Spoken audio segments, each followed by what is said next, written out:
Hello, my name is Father Richard Conlin, and in this marriage prep program, I've entitled this talk, No Mirrors in Nazareth. To explain this unique title, I'd like to share a little bit about a retreat I was recently on in Omaha, Nebraska. I was at a home very close to this cathedral, St. Cecilia's, and this home was called the Nazareth House. Very interesting title for a home. And this retreat master, Father Rafferty, he was known as a Jedi. So they said, oh, he can read your mind. So prepare for great things. So I'm like, okay. So I go there and I'm on 8 days silent retreat. And on my first meeting with him, I think, okay, this man's a Jedi. He can read my mind. So I might as well just tell him everything about my life. And after about 10 minutes or so of complaining, he looked at me, he said this: Richard, you have not accepted your own goodness. I was speechless. It was like, for some reason, this just cut me to the heart. Richard, you have not accepted your own goodness. And then he said probably the most interesting question I've ever heard. Did you know that there were no mirrors in the Holy Family's home in Nazareth? I was like, I don't know if I knew that. You got to explain why you're telling me this, why you're asking this question. So he explained. He said, obviously, on a physical level, there were no mirrors in the Holy Family's home in Nazareth. Okay, poor family some 2,000 years ago, makes sense. But it has a deep spiritual meaning. And it's this: Jesus received all of his value, identity, and goodness from how Mary and Joseph looked at him. Okay, think about this. When you have no mirrors growing up, you can only see how you look, how you perceive yourself from how others look at you. You have no mirror to look at yourself to see whether you're good looking or bad looking, or whether you impress other people or not. You're entirely dependent upon how others look at you. And so for Jesus, he had two parents, no siblings. And so he was entirely dependent upon how Mary and Joseph looked at him for his value, for his identity, and his goodness. So everything that he desired growing up was dependent on a way upon how Mary and Joseph looked at him. So the question would be, and which Father Rafferty got me to reflect on for about 8 days of silence, was, how did Mary and Joseph as model parents look at Jesus? Mary and Joseph never sinned, and they were the model parents of all virtue, all that is good. And so how did Mary and Joseph look at Jesus? As I reflected upon this in my 8 days of silence, it became very clear to me that Mary and Joseph looked at Jesus in a way that, I don't know. This is 8 days of silence. How could I explain this right now? Thankfully, there's an episode of The Chosen, which I think sheds a little insight into how Mary looked at Jesus. And so I invite you to watch this and pay special attention to the look between Mary and Jesus. My son. Andrew, you see, even my own mother will join us in the Song of Miriam. They've run out of wine. But it's only the first day. Yes, and it's all gone.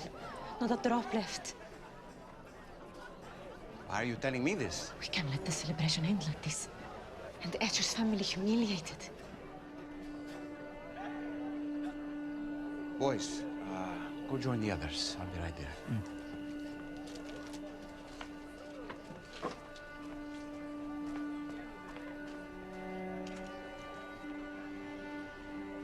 Mother, my time has not yet come.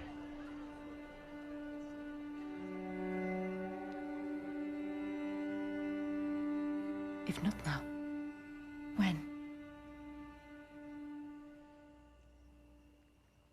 Please.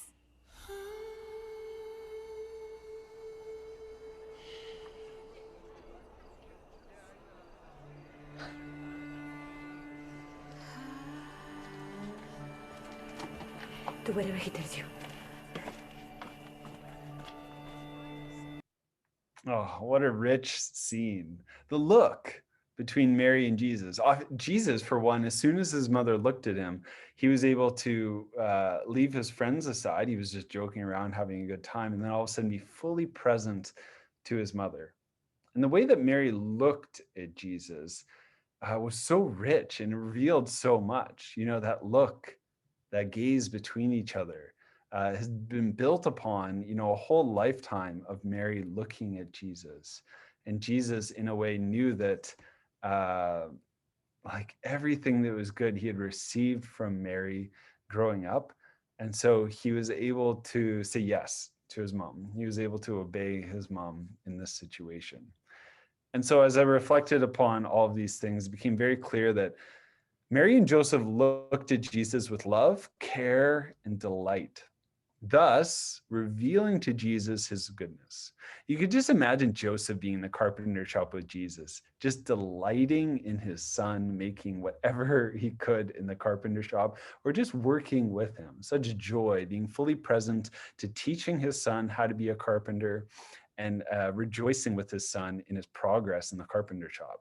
And how about Mary teaching Jesus how to pray, opening up the scriptures and watching just the joy and mystery of her son, praying with her, taking such love and care in teaching her son whatever she could as a parent.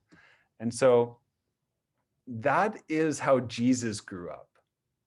No mirrors on a physical level, but on the deeper spiritual level, he received all of his identity, value, and goodness from just the perfect model parents of Joseph and Mary. But for us, it's much different.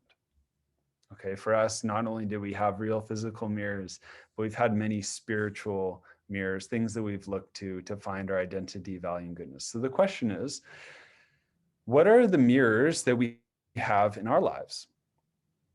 You're welcome to press pause right now and to reflect upon this before I share a couple. But what are the mirrors that we have in our lives? Okay, so the deeper question, what are the things that we look at to find our identity, value, and goodness?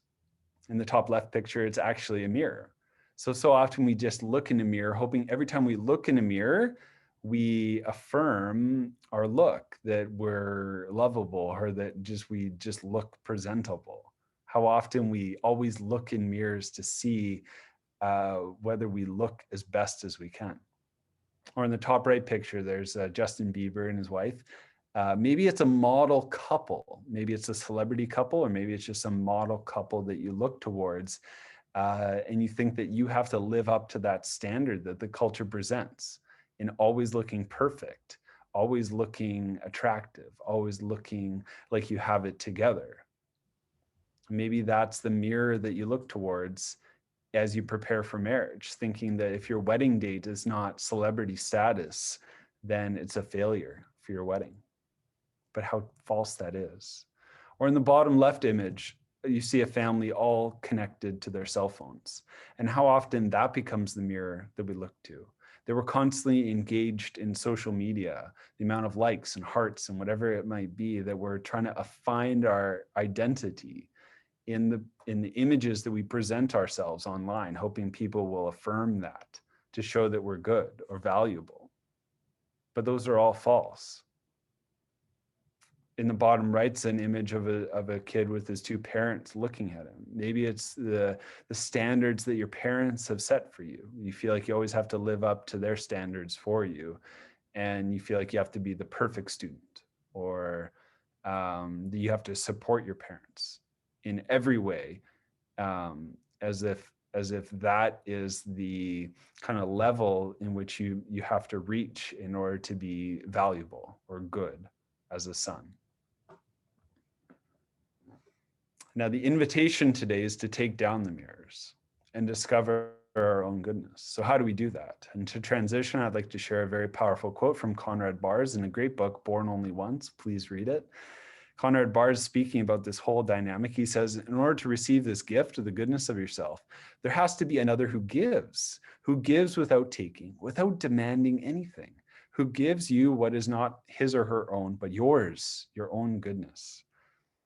So Jesus experienced this growing up. He received the gift of the goodness of himself from another who was able to give, Mary and Joseph. They were able to give without taking, without demanding anything.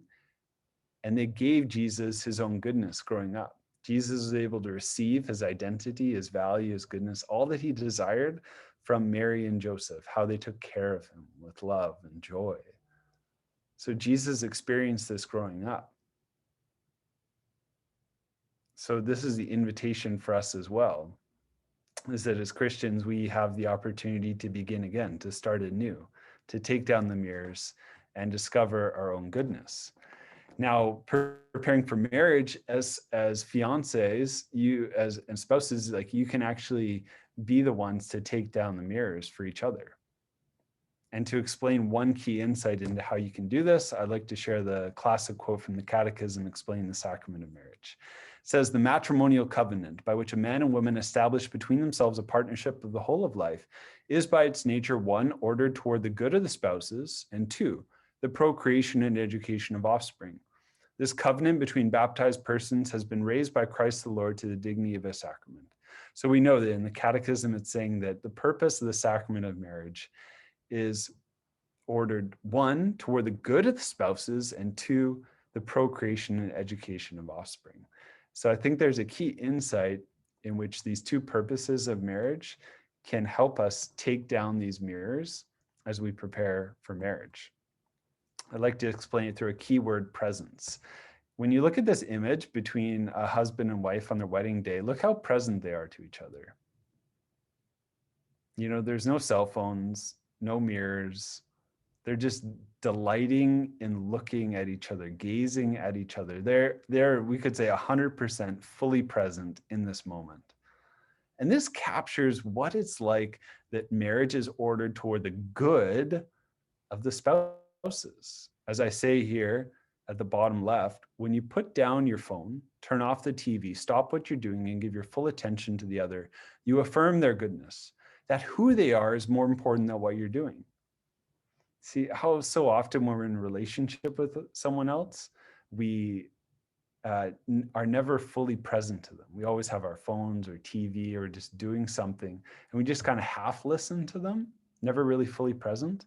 But when you put down your phone, turn off the TV, stop what you're doing, and give your 100% attention to the other person, they know that you're affirming their goodness, that who they are is more important than what you're doing. This idea of full presence can be so powerful. Now, to understand what it's like to be fully present to someone and reveal their goodness, we always have Jesus as our model. And thankfully, the Chosen series reveals this in the interaction between Mary Magdalene and Jesus. So Mary Magdalene was going through a horrible, horrible time. And Jesus entered into her life and revealed her goodness. And pay special attention to how he looks at her in this interaction.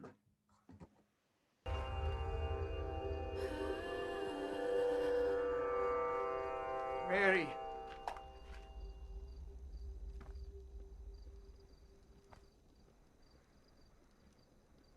Mary of Magdala.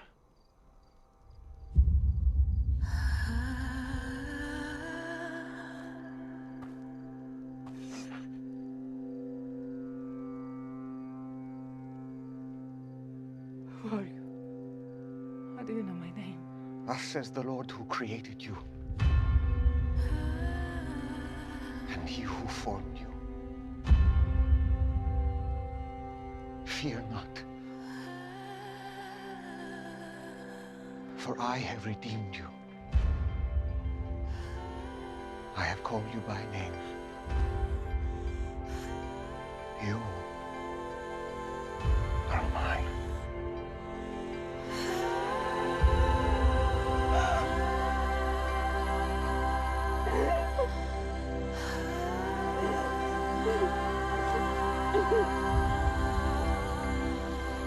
What a profound look. What a profound encounter. You know, Jesus is the model. In Ephesians, St. Paul says that husbands, love your wives as Jesus loves the church. So Jesus, anytime he loves someone, that's the model of how husbands and wives are supposed to love each other. Oh, what a profound encounter between Jesus and Mary Magdalene. The look that he had. See, at this time, Mary thought that she was not good at all. She told people she was going through hell and that she was an absolute mess, an absolute wreck. And Jesus entered into her life, and how present he was to her. The words that he spoke to her profoundly revealed her goodness. He says, as the creator, thus says the Lord who created you and he who formed you, fear not, I have redeemed you. I've called you by name, you are mine. Wow. As you prepare for the sacrament of marriage, in which you will say to each other, you are mine, you have this beautiful opportunity to reveal the goodness to each other in the look that you have and in the words that you speak. So that's number one. Number two, purpose of marriage is ordered toward the procreation and education of offspring.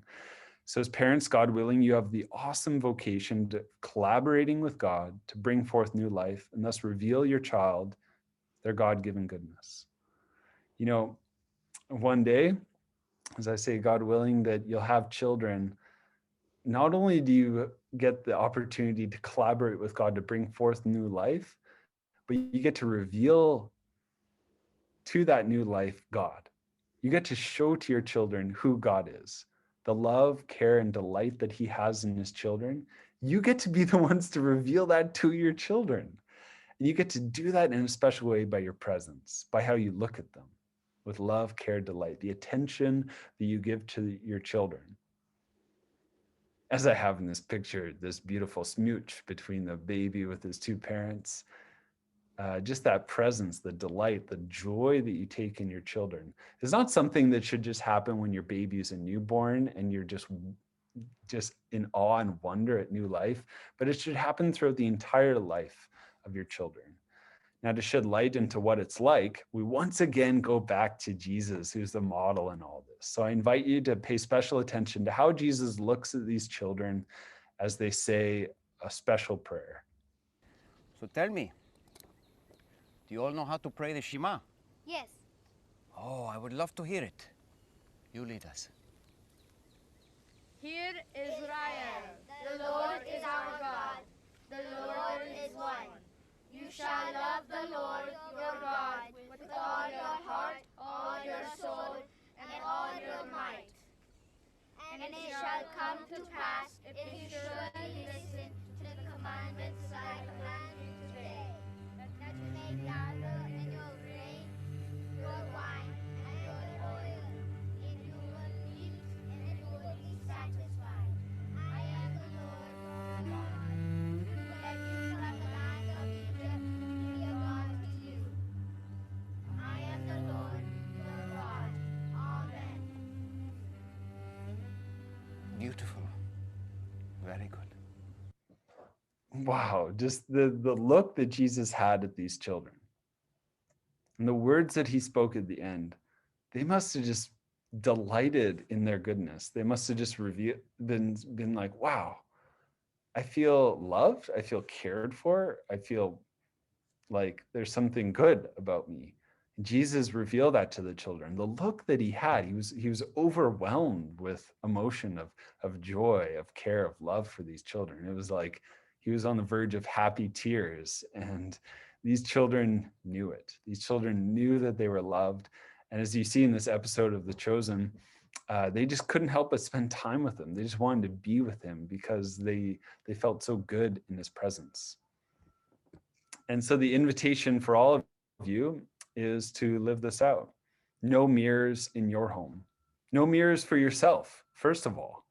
To stop looking at the mirrors that you have, whether it's social media, whether it's an actual mirror, whether it's the standards your parents set for yourselves or some celebrity couple, both yourself and in your relationship with your spouse as you prepare for marriage, to take down these mirrors. And you get to be the ones to reveal the goodness to each other. This is the amazing thing as you prepare for marriage, to put down the phones, the TVs, stop what you're doing, be fully 100% present to each other, reveal to each other's goodness, that who they are is more important than what you're doing. And as you prepare in this way with each other, you are preparing for the vocation of marriage as well, in which you'll bring forth new life, and you get to be the ones to reveal to your children who God is, a God who's loving, caring, and delights in his children. So this is the invitation as you prepare for marriage. No mirrors for yourself, no mirrors for your relationship, and no mirrors for your family. God bless you.